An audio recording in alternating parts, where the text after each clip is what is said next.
Assalamualaikum warahmatullahi wabarakatuh. Perkenalkan, nama saya Rudi Wibowo. Nama saya Ana Fitriana. Nama saya Sapitri Nur Sejati. Nama saya Kak Mailani Nurul Khairul Ayat.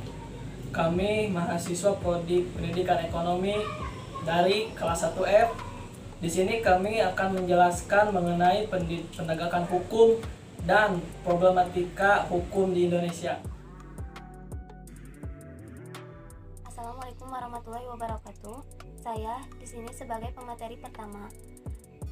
Problematika menegakkan hukum di Indonesia.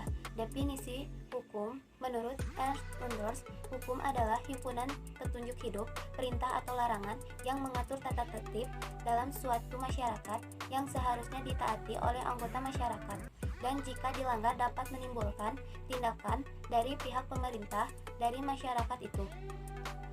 Adapun definisi hukum menurut Hans Kelsen, hukum adalah norma-norma yang berisi kondisi dan konsekuensi dalam suatu tindakan. Dan adapun definisi hukum menurut Mukhtar Kusumadja, hukum adalah kaidah dan asas-asas yang mengatur hubungan bermasyarakat dan dibuat berdasarkan pada keadilan. Tujuan hukum atau teori. Yang pertama, teori keadilan. 2. Teori kemanfaatan. Ketiga, teori keadilan dan kemanfaatan. Keempat, teori ketertiban dan ketentraman masyarakat. Fungsi hukum yang pertama, memberikan pengesahan legitimasi terhadap apa yang berlaku dalam masyarakat. Yang kedua, laws of social engineering, artinya hukum sebagai alat rekayasa masyarakat. Yang ketiga, sarana pembentukan masyarakat, khususnya sarana pembangunan. Yang keempat, law as weapon in social conflict, yang artinya hukum sebagai senjata dalam konflik sosial. Hukum adalah proses dilakukannya upaya untuk tegaknya atau berfungsinya norma-norma hukum secara nyata sebagai pedoman perilaku dalam lalu lintas atau hubungan-hubungan hukum dalam kehidupan bermasyarakat dan bernegara. Ditinjau dari sudut subjeknya, penegakan hukum itu dapat dilakukan oleh subjek yang luas dan dapat pula diartikan sebagai upaya penegakan hukum oleh subjek yang dalam arti yang terbatas atau sempit. Dalam arti luas, proses penegakan hukum itu melibatkan semua subjek hukum dalam setiap hubungan hukum. Dalam arti sempit, dari segi subjek itu, penegakan hukum itu hanya diartikan sebagai upaya aparatur penegakan hukum tertentu untuk menjamin dan memastikan bahwa suatu aturan hukum berjalan sebagaimana seharusnya. Penegakan hukum.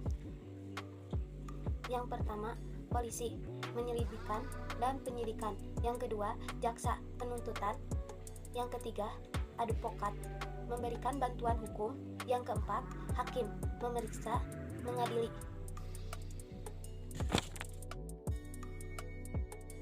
Ini saya sebagai pemaparan materi yang kedua akan menjelaskan mengenai problematika penegak hukum di Indonesia dan solusinya. Problematika hukum di Indonesia diantaranya yaitu yang pertama, sistem peradilan. Belum tercapainya sistem peradilan yang cepat, sederhana dan biaya ringan sebagaimana yang diamanatkan dalam pasal 2 ayat 4 Undang-Undang Nomor 48 Tahun 2009 tentang kekuasaan kehakiman. Yang kedua, perangkat hukum, menjadikan Undang-Undang Dasar 1945 sebagai sumber dari seluruh peraturan perundang-undangan Indonesia. Yang ketiga, intervensi, masih terdengar adanya pihak yang memiliki kekuasaan atau kemampuan finansial mempengaruhi penegak hukum dalam menjalankan tugasnya. Dan yang terakhir, yaitu yang keempat, perlindungan hukum.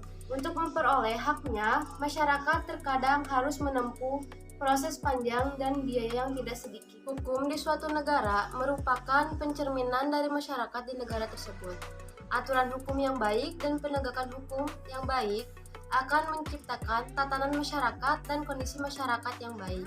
Masalah utama penegakan hukum di Indonesia terletak pada kualitas manusia yang menjalankan hukum atau penegak hukum. Karena bagaimanapun bagusnya suatu aturan hukum, Jika tidak disertai dengan penegak hukum yang baik, maka penerapannya akan kacau dan banyak terjadi penyelewengan serta kekeliruan, baik kekeliruan dalam penafsiran maupun pelaksanaannya, sehingga muncul dugaan penegakan hukum menjadi tentang pilih atau tumpul ke atas dan tajam ke bawah. Apabila pelanggaran hukum dilakukan oleh pihak yang berseberangan dengan pihak yang sedang memegang kekuasaan, maka cenderung segera dilakukan penegakan hukum terhadap pelakunya. Sebaliknya, bila pelakunya adalah pihak yang sedang memegang kekuasaan atau dekat dengannya, maka tidak dilakukan penegakan hukum. Menurut pasal 8 ayat 1 Undang-Undang Nomor 14 Tahun 1985 tentang Mahkamah Agung Republik Indonesia sebagaimana telah diubah dan ditambah dengan Undang-Undang Republik Indonesia Nomor 5 Tahun 2005. Dan terakhir, Undang-Undang Republik Indonesia Nomor 3 Tahun 2009. Hakim Agung ditetapkan oleh Presiden dari nama calon yang diajukan oleh Dewan Perwakilan Rakyat atau DPR. Pasal 19 ayat 2 Undang-Undang Nomor 16 Tahun 2004 tentang Kejaksaan Republik Indonesia, Jaksa Agung diangkat dan diberhentikan oleh serta bertanggung jawab kepada Presiden. Pasal 11 ayat 1 Undang-Undang Republik Indonesia Nomor 2 Tahun 2002 tentang Kepolisian Negara Republik Indonesia. Kapolri diangkat dan diberhentikan oleh Presiden dengan persetujuan Dewan Perwakilan Rakyat. Dengan demikian, seharusnya Kapolri, Jaksa Agung, dan Hakim Agung yang diangkat dan atau ditetapkan oleh Presiden adalah orang yang dipilih Presiden, mempunyai kredibilitas, serta berpihak kepada penegakan hukum yang berkeadilan karena orang-orang tersebut akan menjadi tangan Presiden dalam penegakan hukum. Sebelum memangku jabatannya, Presiden dan Wakil Presiden bersumpah menurut agama yang dianutnya atau berjanji dengan sungguh-sungguh di hadapan Majelis Permusyawaratan Rakyat atau Dewan Perwakilan Rakyat. Sebagaimana Pasal 9 Undang-Undang Dasar 1945. Sumpahnya yaitu, demi Allah, saya bersumpah akan memenuhi kewajiban Presiden Republik Indonesia, Wakil Presiden Republik Indonesia, dengan sebaik-baiknya dan seadil-adilnya, memegang teguh Undang-Undang Dasar dan menjalankan segala undang-undang dan peraturannya dengan seluruh-seluruhnya serta berbakti kepada nusa dan bangsa. Di sini saya sebagai pemateri yang ketiga akan menjelaskan tentang hukum pidana. Hukum pidana dapat diartikan secara luas dan sempit. Dalam artian luas, hukum pidana adalah hak dari negara atau alat-alat perlengkapan negara untuk mengancam pidana terhadap perbuatan tersebut. Sedangkan dalam artian sempit, hukum pidana adalah hak untuk menuntut perkara-perkara pidana, menjatuhkan dan melaksanakan pidana terhadap orang yang melakukan perbuatan yang dilarang. Fungsi hukum pidana dibagikan menjadi dua bagian. Yang pertama adalah fungsi yang khusus. Fungsi yang khusus itu mengatur hidup kemasyarakatan atau menyelenggarakan tata dalam masyarakat. Yang kedua adalah fungsi yang khusus. Fungsi yang khusus memberi aturan-aturan untuk menanggulangi perbuatan yang jahat. Contoh kasus pidana di Indonesia tentang kasus Wayan Mirna Salihin dan Tuti Sianida. Pada tanggal 6 Januari 2016, Wayan Mirna Salihin 27 tahun meninggal dunia setelah meminum kopi es Vietnam di Oliver Cafe Grand Indonesia. Saat kejadian, Mirna diketahui sedang berkumpul bersama kedua temannya, Hani dan Jessica Kumala Wongso. Menurut hasil autopsi pihak kepolisian, ditemukan pendarahan pada lambung Mirna disebabkan adanya zat yang bersifat korosif masuk dan merusak mukosa lambung.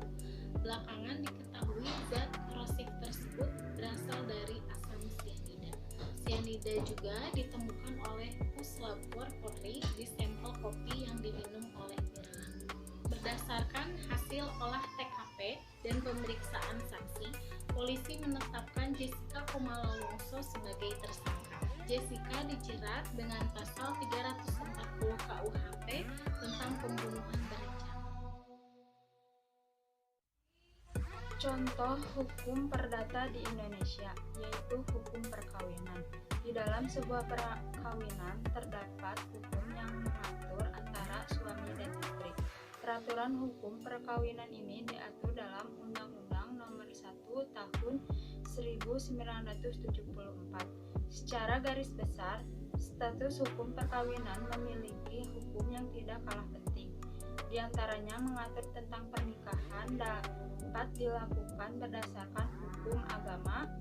Perkawinan akan didasarkan atas persetujuan aturan batas usia minimal perempuan 16 tahun dan laki-laki 19 tahun. Adapun contoh hukum lainnya yaitu hukum waris, hukum kekeluargaan, hukum perikatan, hukum kekayaan, hukum perceraian, dan hukum pencemaran nama baik. Adapun juga contoh kasus kisah atau mantra desa. Kasus hukum perdata adalah kisah mantra desa bernama Misra. Akibat menolong kehidupan orang lain, tetapi dianggap salah karena Misra bukanlah seorang dokter. Misra dipenjara selama 3 bulan oleh pelapor PN Tangerang pada tahun 2000. Sekian penjelasan dari kami. Mohon maaf apabila terdapat penjelasan yang kurang tepat. Wabillahi wa taufiq wa hidayah. Wassalamualaikum warahmatullahi wabarakatuh.